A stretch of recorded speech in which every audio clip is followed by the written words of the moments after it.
Bonjour à toutes et à tous et bienvenue à On se fait une toile, votre émission du cinéma de Pertuis sur pertuité.com, mais également l'une des seules émissions qui n'est pas au Festival de Cannes.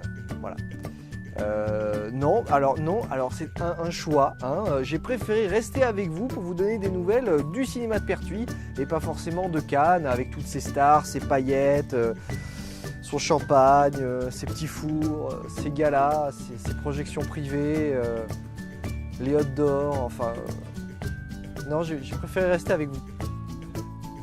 Voilà. Bon, je vais pleurer un peu et puis je reviens.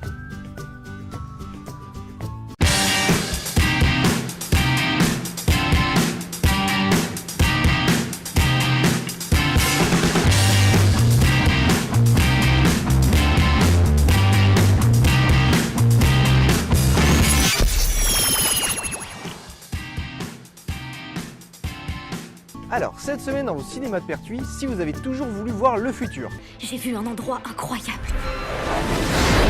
Si vous aimez les films de copains. Je vais être astronaute. Tu vas être astronaute. C'est un peu tard, non? Il a 50 piges.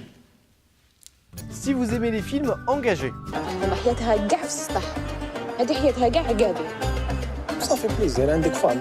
Et si vous vous êtes toujours demandé ce que vous seriez prêt à faire pour garder un emploi. Je zoome bien pour voir si elle scanne tous les articles, vu qu'il n'y a pas eu beaucoup de départs en pré-retraite, donc il essaye de virer du personnel. Vous êtes bien, on se fait une toile. On passe de suite aux bandes annonces ainsi qu'aux films qui sont toujours en salle. Cette semaine, dans votre cinéma de Pertuis, retrouvez À la poursuite de demain, Les terrasses, La loi du marché et Le talent de mes amis. N'oubliez pas de cliquer sur les affiches afin d'accéder aux bandes annonces si vous êtes sur YouTube. Sinon, regardez dans les premiers commentaires pour avoir les liens vers les bandes annonces.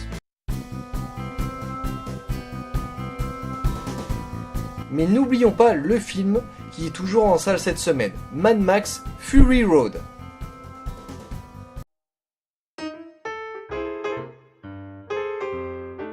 Alors, nous voici dans la seconde partie de l'émission pour la critique. Et la semaine dernière, je suis allé voir Mad Max Fury Road. Alors, le réalisateur n'est d'autre que George Miller. Et on retrouve entre autres dans ce film Tom Hardy, Charlize Theron, Nicolas Hoult, Zoé Kravitz, Rosie Huntington, Riley Keough, je ne sais pas comment le prononcer, etc., etc.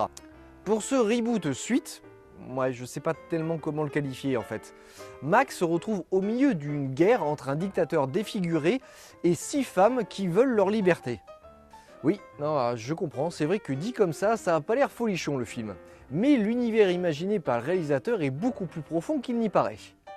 Effectivement, on se retrouve ici, un petit peu comme dans les premiers films, pour ceux et celles qui les ont vus, avec un monde post-apocalyptique où l'eau et le pétrole sont les denrées les plus rares. Tous les survivants vivent dans un univers particulier où les radiations ont provoqué des mutations, où le sable domine. Ils vivent littéralement dans un désert de sable et où la mentalité est quelque peu tordue. Pour parler un tout petit peu géopolitique de ce coin du monde dans le film, il y a 3 dictateurs, un qui contrôle l'eau, l'autre qui contrôle le pétrole et le troisième qui contrôle les munitions. Et pour avoir un tout petit peu de chaque, eh bien il faut travailler pour eux, ou carrément mourir pour eux. Oui, autant dire que la vie n'est pas un long fleuve tranquille. Bon, outre ce constat de base, George Miller a vraiment eu les moyens de faire les choses en grand. Et du coup, il s'est lâché sur les designs des véhicules, des costumes, mais également sur la psychologie des personnages. On sent dans l'attitude des Warboys qui pourchassent Max pendant tout le long du film qu'il y a une dévotion qui va par-delà la mort. Ils ont été manipulés par Immortan Joe grâce à un espoir de vie après la mort. Et du coup, ils leur sont complètement dévoués.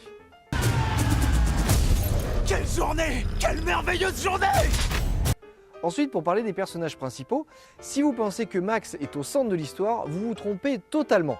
Non, il est juste prisonnier du contexte dans lequel il se trouve et sa seule ambition en fait c'est de survivre par tous les moyens possibles et inimaginables en essayant d'oublier les horreurs de son passé. Je suis celui qui fuit autant les vivants que les morts. Un homme réduit à un unique instinct. Survivre. En fait, les véritables protagonistes de l'histoire sont Furiosa et les autres femmes qui cherchent à regagner leur liberté et à fuir ce désert. En un sens, Mad Max est un film ouvertement féministe, qui donne une place et une prestance aux femmes plus importantes qu'aux hommes, parce qu'elles représentent une vision, une clarté d'esprit et un futur beaucoup plus glorieux que leurs homologues masculins, qui ne cherchent uniquement qu'à dominer les autres et à faire la guerre. Oui, en fait, un petit peu comme maintenant. Ouais.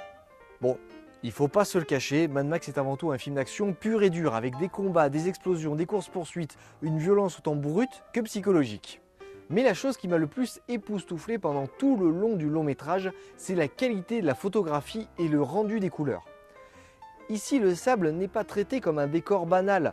Non, il y a vraiment un respect et une volonté de donner presque une présence humaine à ce désert hostile. Pour moi, c'est un atout indéniable du film, parce que tout l'univers possède une patte graphique d'une rare qualité. Et rien que par la beauté de l'image, j'ai adoré. Tu as un univers, je te veux dans ma team. D'habitude, je suis assez critique envers les films d'action. Si vous regardez mon avis sur Fast and Furious 7, vous verrez que j'aime regarder ce genre de film uniquement pour me détendre le cortex. Mais ici, et ne me demandez pas pourquoi, j'en sais rien. Malgré que le scénario soit quelque peu classique en fait, je sais pas, c'est peut-être l'univers créé, les personnages, l'action qui m'ont carrément emballé. Voilà, j'ai passé un super moment au cinéma et franchement je vous recommande chaudement d'aller le voir parce qu'il vaut le coup d'œil.